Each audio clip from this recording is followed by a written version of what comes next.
नमस्कार, जन उत्तराखंड में आप सभी का स्वागत है। मैं हूं प्रभात। सबसे पहले हेडलाइंस। देहरादून में रजत से स्वर्ण की ओर कार्यक्रम का समापन। सीएम धामी ने छात्र छात्राओं को किया संबोधित। कहा, सरकार हर क्षेत्र में विकास के नए कीर्तिमान कर रही स्थापित।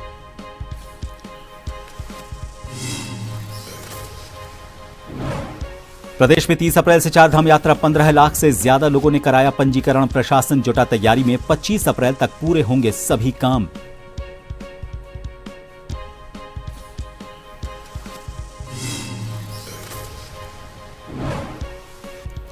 तेरह 1300 सहायक अध्यापकों की नियुक्ति पर रोक का मामला। अधीनस्थ सेवा चयन आयोग ने जवाब दाखिल करने का मांगा समय। अगली सुनवाई 25 अप्रैल को।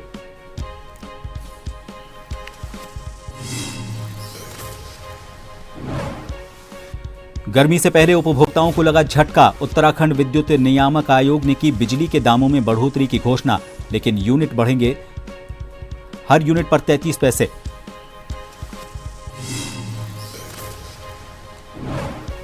और पुलिस का ड्रग्स फ्री देवभूमि अभियान जारी। एसटीएफ ने किया 4 क्विंटल 34 किलो गांजा जब्त। गांजे की कीमत करीब 86 लाख। आरोपी गिरफ्तार।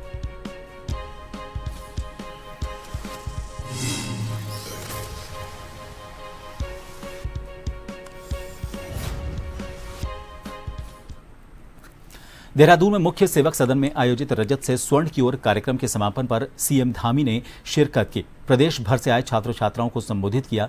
इस अवसर पर विद्यार्थियों द्वारा प्रस्तुत विभिन्न सांस्कृतिक और शैक्षिक कार्यक्रमों का अवलोकन किया। सीएम धामी ने कहा कि प्रदेश सरकार हर क्षेत्र में विकास के नए कीर्तिमान स्थापित कर उत्तराखंड को सशक्त और आत्मनिर्भर राज्य बनाने की दिशा में लगातार काम कर रही है।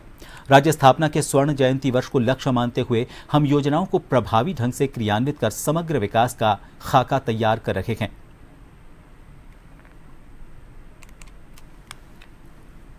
के माध्यम से प्रदेश के युवाओं को विशेष रूप से स्कूल के हमारे छात्र छात्राओं के साथ, विद्यार्थियों के साथ ज्ञान और संवाद की श्रृंखला से जोड़कर राष्ट्र और राज्य के भविष्य निर्माण में सक्रिय भागीदारी निभाने के लिए प्रेरित कर रहा है। इस अभिनव प्रयास के लिए मैं ओहो रेडियो, श्री काव्य जी, उनकी पूरी टीम को बहुत साधुवाद देता हूं। मुझे बताया गया है कि ओहो रेडियो ने इस वर्ष अपनी हिल यात्रा को राज्य के रजत जयंती वर्ष को समर्पित करते हुए इसकी थीम रजत से स्वर्ण की ओर रखी है। रुक करेंगे अगली खबर का। रुड़की में कपिल कुमार त्यागी को आरएलडी के महानगर अध्यक्ष बनाए जाने के बाद आज उन्होंने एक प्रेस कॉन्फ्रेंस के माध्यम से बताया कि वो उत्तराखंड में पार्टी को मजबूत करने का काम करेंगे, साथ ही किसानों के हितों के लिए काम करेंगे। उन्होंने कहा कि पार्टी के केंद्रीय अध्यक्ष जयंत चौधरी एक सुलझे हुए नेता हैं और उनके नेतृत्व में वो उत्तराखंड के किसानों की रक्षा के लिए सदा मौजूद रहेंगे और जल्द ही पूरी कमेटी का गठन करेंगे, जिसकी जल्द ही घोषणा की जाएगी।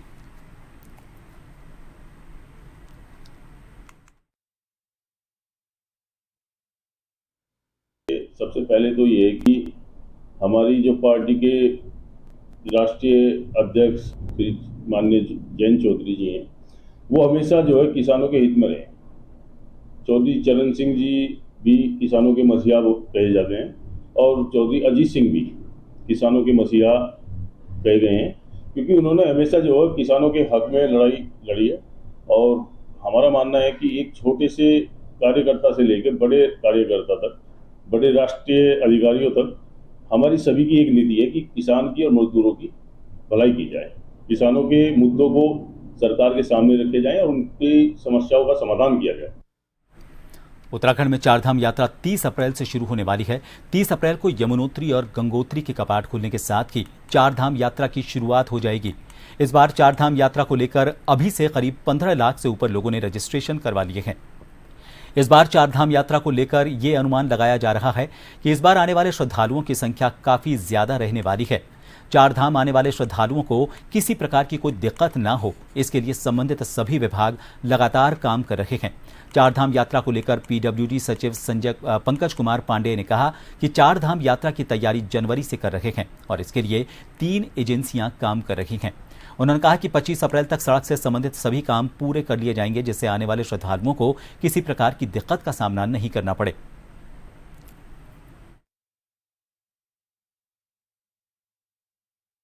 चारधाम यात्रा को लेके हम लोग जनवरी से तैयारी कर रहे हैं। इसमें मैं बताना चाहूँगा कि हमारी 3 एजेंसीज काम कर रही हैं सड़क के ऊपर। एक NHPWD डिवीज़न काम करता है, इसके अलावा BRO के पास कुछ पोर्शन है और कुछ पोर्शन NHIDCL एक भारत सरकार की कंपनी उनके पास भी है। इसके अलावा राज्य सरकार की जो टीमें हैं वो अलग से काम करती हैं और लगातार हम लोग क्योंकि पिछले 3 महीने से रिव्यू कर रहे हैं इसमें, तो कल भी मैंने डिटेल रिव्यू किया। उसमें सभी टीमों ने मुझे आश्वस्त किया है कि ये 25 अप्रैल तक जो भी सतह सुधारीकरण का काम है, जो और रंगाई पुताई का काम है, या जो भी मलबा आया था उसको हटाना है, जो माइनर रिपेयर वगैरह, ये काम कंप्लीट कर लिया जाएगा। चारधाम यात्रा को लेकर हरिद्वार प्रशासन भी पूरी तरह से अलर्ट मोड पर आ गया है। आपको बता दें कि जिलाधिकारी कमिंदर सिंह और SSP प्रमेंद्र सिंह डोभाल ने जनपदीय अधिकारियों के साथ मिलकर यात्रा मार्गों, पंजीकरण केंद्रों, यात्रियों के ठहराव स्थलों और सुरक्षा व्यवस्था का निरीक्षण किया। यात्रा को सुचारू रूप से संचालित करने के लिए कंट्रोल रूम, वर्चुअल मॉनिटरिंग, चिकित्सा सुविधा, ट्रैफिक प्लान और आपदा प्रबंधन की रणनीति तैयार की जा रही है। हरिद्वार से ही यात्रा का प्रमुख संचालन होगा, जहां से यात्रियों की सुरक्षा और सुविधा सुनिश्चित की जाएगी। प्रशासन ने सभी विभागों के साथ समन्वय बनाकर तैयारियों को और तेज कर दिया है।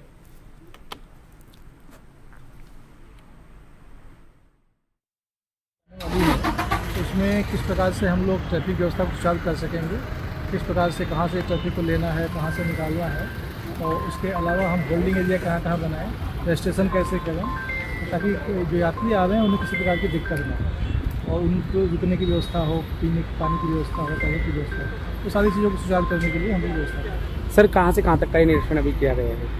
अभी बैराई कैंप हम लोग गए थे, बैराई कैंप के बाद हम लोग यहाँ चंदारा टापू आए हैं और इसके बाद भी हम लोग इसको मैदान में जाएंगे। जो मुख्य मुख्य स्थान है हमारे होल्डिंग एरिया, बाकी व्यवस्थाओं की उनका हम लोग देख सकते हैं। रुक कर करेंगे अगली खबर है अक्षय तृतीया से। आगामी अक्षय तृतीया की अगर हम बात करें तो इसके पावन पर्व पर मां गंगा के कपाट खोलने की तैयारियों में जुटे 5 मंदिर समिति ने मां गंगा मंदिर का रंगरोगन किया है और तैयारी इसकी शुरू कर दी है। मुख्य गेट और स्नान घाटों के रास्तों का पुनः निर्माण कार्य किया जा रहा है। 30 अप्रैल को मां गंगा के कपाट देश विदेशों के यात्रियों के लिए खोले जाएंगे। इस बार यात्रा में अधिक यात्रियों के आने की संभावना जताई जा रही है। 5 मंदिर समिति ने इस बार मां गंगा मंदिर की रंगाई पुताई विशेष तौर पर की है। अध्यक्ष धर्मानंद सेमवाल और उपाध्यक्ष अरुण सेमवाल ने बताया कि मां गंगा मंदिर को रंगरोगन के साथ कपाट खोलने पर गंगा स्नान घाट से मंदिर और मुख्य द्वार फूल मालाओं से सजाया जाएगा।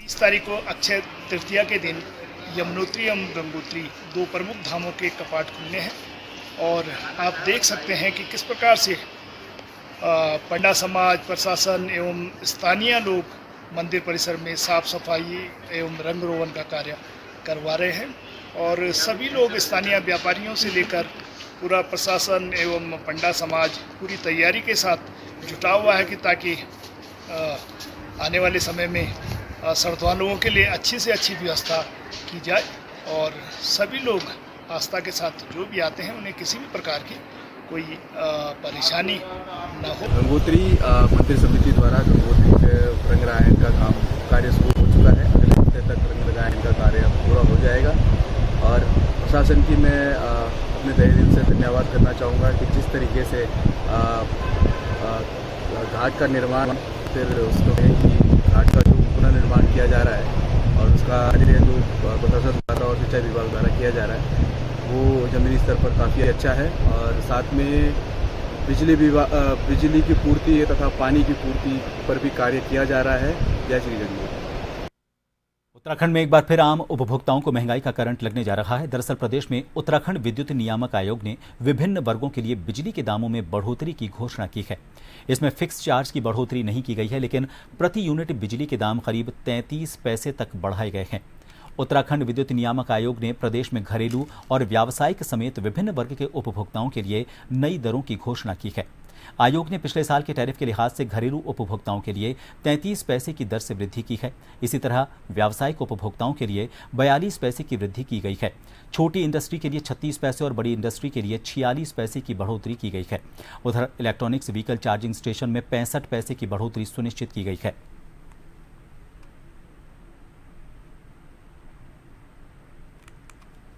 प्लांट 9 LHP मतलब जो इस हाइड्रो पावर्स है, भिलांगना सेकंड है, मतलब एमबी सेकंड है, मनेरी वाली सेकंड है, ब्यासी है। तो टोटल इन्होंने जो दिया था एनुअल फिक्स चार्जेस 1483 करोड़ का दिया था, जबकि हमने कमीशन अप्रूव किया 1192 करोड़ का।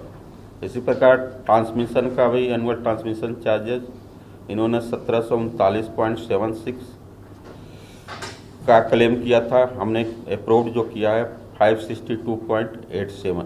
इसमें मतलब 78.56 इस साल का पीडीएफ का भी अमाउंट जुड़ा हुआ है।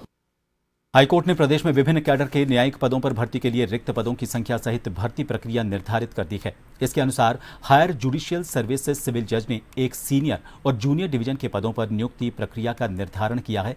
हाईकोर्ट की रजिस्ट्रार जनरल कहकशां खान ने इस आशय की सूचना जारी की। मलिक मजहर सुल्तान और अन्य बनाम यूपी लोक सेवा आयोग के मामले में सुप्रीम कोर्ट से जारी निर्देशों के अनुपालन में उच्च न्यायालय ने वर्ष 2025 के लिए न्यायिक सेवा काडर की संभावित रिक्तियों सहित कुल पदों का निर्धारण कर दिया है।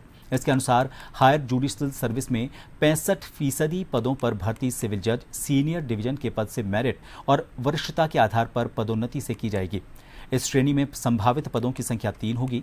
इसमें 10% भर्ती एक पद प्रतिस्पर्धा परीक्षा के माध्यम से की जाएगी और 25% यानी कि 4 पद बार से अधिक भर्ती के माध्यम से भरे जाएंगे।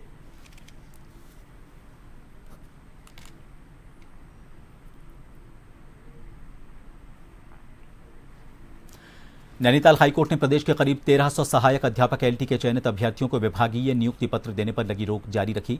अधीनस्थ सेवा चयन आयोग ने जवाब दाखिल करने के लिए समय मांगा।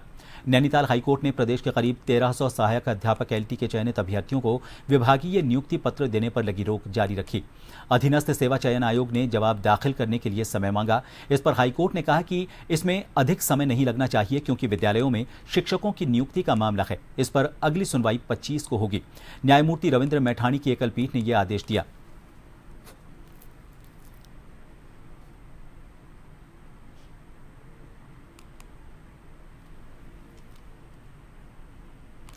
रामनगर में स्थानीय प्रशासन और पुलिस और नगरपालिका की संयुक्त टीम ने नगर में स्थित स्कूलों से 100 मीटर की दूरी पर तंबाकू, गुटखा और सिगरेट बेचने वाले दुकानदारों के खिलाफ अभियान चलाते हुए कार्रवाई की। इस संबंध में जानकारी देते हुए तहसीलदार कुलदीप पांडे ने बताया कि जिलाधिकारी के आदेश पर यह अभियान चलाया गया। उन्होंने कहा कि अभियान के दौरान कई जगहों पर इस नियम का उल्लंघन करते हुए कई दुकानदार पाए गए, जिनका पुलिस द्वारा 81 पुलिस एक्ट में चालान कर नकद जुर्माना वसूलने की कार्रवाई की गई। उन्होंने बताया कि इस संबंध में खंड शिक्षा अधिकारी को निर्देश दिए गए हैं कि वो सभी स्कूलों के प्रधानाचार्य को पत्र भेजकर इसका अनुपालन करना सुनिश्चित करें। तहसीलदार ने बताया कि आज अभियान के बाद यदि कोई भी दुकानदार फिर इस तरह की सामग्री बेचते हुए पाया गया तो उसके खिलाफ संबंधित धाराओं के तहत अभियोग दर्ज करने के साथ ही प्रतिबंधित सामान जब्त करने की कार्रवाई की जाएगी। आज अभियान के तहत 14 दुकानदारों का चालान कर 3500 रुपये का जुर्माना वसूल गया। उन्होंने बताया कि प्रशासन का यह अभियान नगर और ग्रामीण क्षेत्रों में लगातार जारी रहेगा। जिलाधिकारी महोदय द्वारा निर्देश दिए गए हैं कि सभी सब डिविजन्स पर आप ये ध्यान देंगे कि जो भी स्कूल्स हैं, चाहे कैसा भी संस्थान हो, स्कूल हो, डिग्री कॉलेज हो, उसकी 100 गज की दूरी में या 91 मीटर की दूरी में किसी प्रकार से ना तो सिगरेट का ना तो टोबैको प्रोडक्ट्स का सेल किया जाएगा, ना प्रोडक्शन, ना ही उसको डिस्प्ले किया जाएगा। यदि ऐसा किया जाए तो उसमें तत्काल चालानी कार्रवाई की जाए और भविष्य में उसमें कड़ी से कड़ी कार्रवाई की जाए। इसमें लगातार हमारे अभियान जारी रहेंगे। एक ब्रेक के लिए यहाँ रुकेंगे, बने रहिए जन टीवी पर।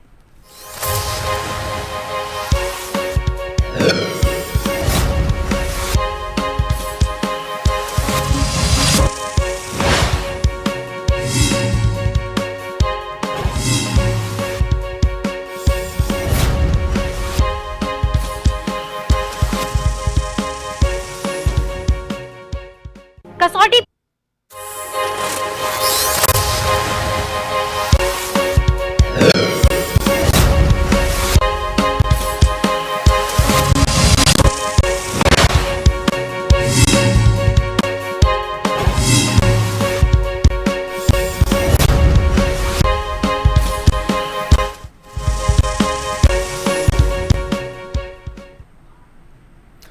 एक बार फिर आप सभी का स्वागत है। उत्तराखंड राज्य में बढ़ते नशे की प्रवृत्ति की रोकथाम के लिए ड्रग्स फ्री देवभूमि अभियान के अंतर्गत कार्रवाई की गई। एसटीएफ की कुमाऊं टीम ने राजू अली को 4 क्विंटल 34 किलो गांजा के साथ गिरफ्तार किया है। जब्त गांजे की कीमत 86 लाख रुपए आंकी गई है। अभियुक्त एक अंतर्राज्यीय तस्कर है जो झारखंड से एक कैंटर के जरिए मादक पदार्थ उत्तराखंड ला रहा था, जिसकी खपत रुद्रपुर, गदरपुर, बाजपुर आदि क्षेत्रों में की जानी थी।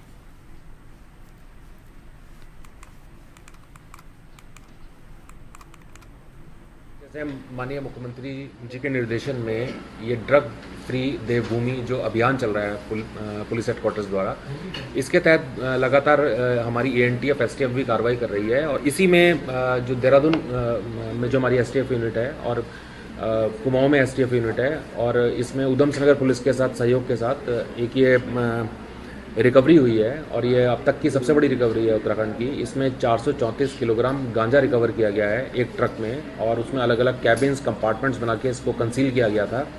और इसमें एक राजू अली पुत्र रहमत अली लखीमपुर खीरी का एक व्यक्ति अरेस्ट हुआ है। इससे अभी भी हमारी पूछताछ चल रही है। और जहाँ पे ये आगे ये डिलीवर करने जा रहा था एक सुरेंद्र गुप्ता नाम के व्यक्ति को, उसको भी इसमें अभियुक्त बनाया गया है। और चूँकि जैसे गांजा की कमर्शियल क्वांटिटी 20 किलोग्राम है और ये 434 किलोग्राम है, और इसकी मार्केट वैल्यू जो पकड़ा गया गांजा लगभग 86 लाख रुपए है। उत्तराखंड का दिल कहे जाने वाला नैनीताल लोगों के दिल से उतरता जा रहा है। ये वही नैनीताल है जहां कभी सुकून की तलाश में लोग दूर दूर से आते थे, लेकिन अब यहां आना एक महंगा सौदा बनता जा रहा है। प्रशासन का कहना है कि यह कदम भीड़ नियंत्रित करने और संसाधनों के रखरखाव के लिए उठाया गया कदम है, लेकिन सवाल यह है कि भीड़ कम करना है या जेब काटना। क्या मध्यम वर्गीय परिवारों की छुट्टियां अब सिर्फ अमीरों के लिए ही बचेंगी? जब लोगों से बात की तो जनता का गुस्सा फूट पड़ा। किसी ने यह कहा कि इतना चार्ज तो मॉल की पार्किंग में भी नहीं लगता, तो कोई बोला हम घूमने आए हैं ना कि लुटने। टूरिज्म को बढ़ावा देना जरूरी है, लेकिन ऐसे टैक्स लगाकर क्या हम टूरिज्म को ही मार नहीं रहे?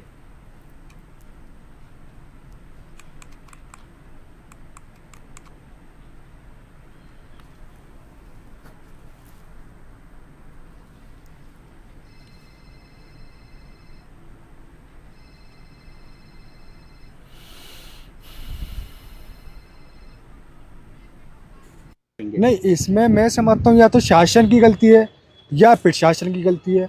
अगर बाहर से बंदा या टूरिस्ट आता है तो साहब मिनिमम 500 रुपये पर गाड़ी ले रहे हैं, चाहे आपकी 7 सीटर हो या 4 सीटर हो। इतना तो आप हिमाचल प्रदेश में चले जाइए, या आप मनाली जाइए, या आप श्रीनगर जाइए, उससे नहीं लगता। मिनिमम आप एनआरसी जाइए, मान्य दिल्ली राजधानी जाएंगे दिल्ली की, मिनिमम आपका 25 रुपये घंटा मिनिमम आपका लिया जाता है। आप उत्तराखंड देवभूमि में आ रहे हैं, मिनिमम आपको 500 रुपये गाड़ी देना पड़ रहा है, ये तो कॉस्टली है। और मान्यवर अगर आप सोचे, आपका मान्यवर हाई कोर्ट आपके पड़ोस है, शासन प्रशासन आपके पड़ोस है, लेकिन ये गलत हो रहा है, अन्याय हो रहा है। मैं समझता हूँ एक अन्याय हो रहा है। नहीं बहुत ज़्यादा 500 रुपये।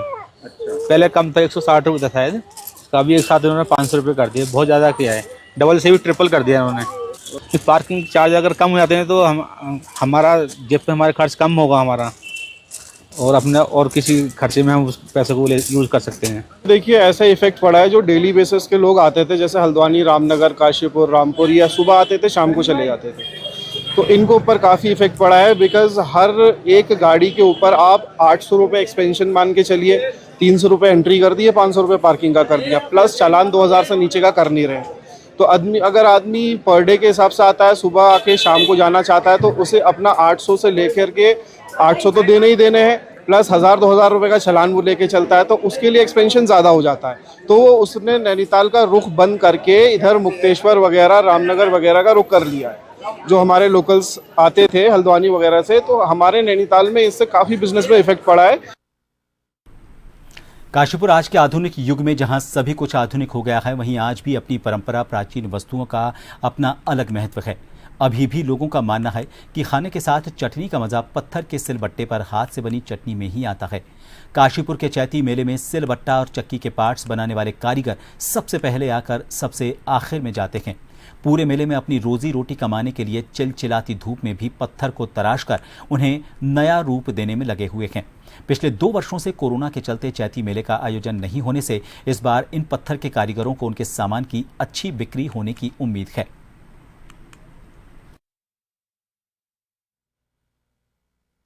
पहले हमारे 30-40 परिवार आया करते थे, अब 10-15 परिवार बुलाए। इतना महंगा कर रखा है जगह कि मांग लो, पहले 2500-2600 में दुकान लगती थी, अब 80 से 90 हज़ार रुपए में दुकान लग रही है। क्या करेगा आदमी, क्या खाएगा, क्या बच्चों को पालेगा। आपने कितने में लिया ये? अब हमने ये बड़ी मुश्किल में 60-70 हज़ार रुपए में ली है दुकान।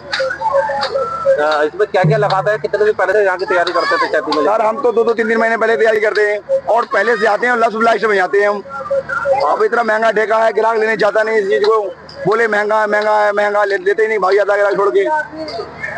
भाई ठेका सस्ता होगा तो ग्राहक भी समझा कि हाँ भाई ठेका सस्ता है, माल सस्ता मिलेगा। और जब पब्लिक को पता चल रहा है कि ठेका महंगा है तो माल महंगा मिलेगा तो लेता नहीं ग्राहक। फिर महंगाई इतनी और पत्थर में कुछ है नहीं, कुछ बचता है नहीं।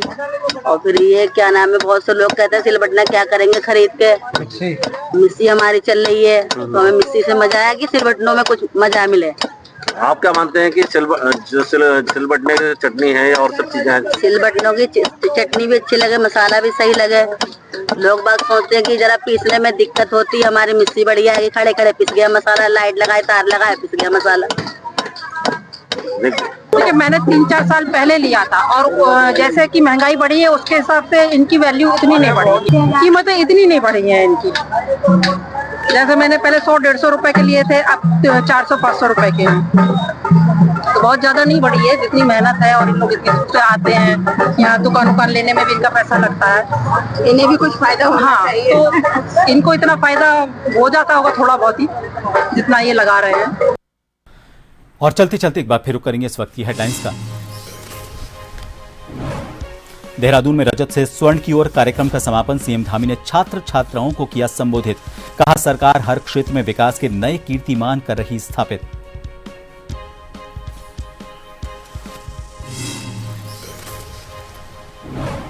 प्रदेश में 30 अप्रैल से चारधाम यात्रा, 15 लाख से ज्यादा लोगों ने कराया पंजीकरण। प्रशासन जुटा तैयारी में, 25 अप्रैल तक पूरे होंगे सभी काम।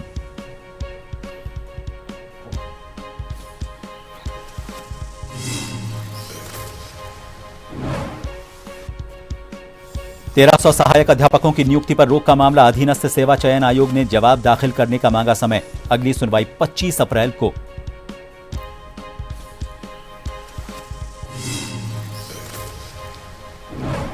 गर्मी से पहले उपभोक्ताओं को लगा झटका, उत्तराखंड विद्युत नियामक आयोग ने की बिजली के दामों में बढ़ोतरी की घोषणा। प्रति यूनिट बढ़ेंगे 33 पैसे।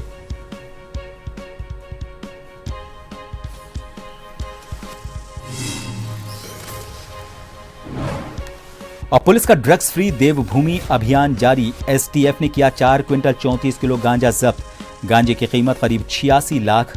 आरोपी गिरफ्तार।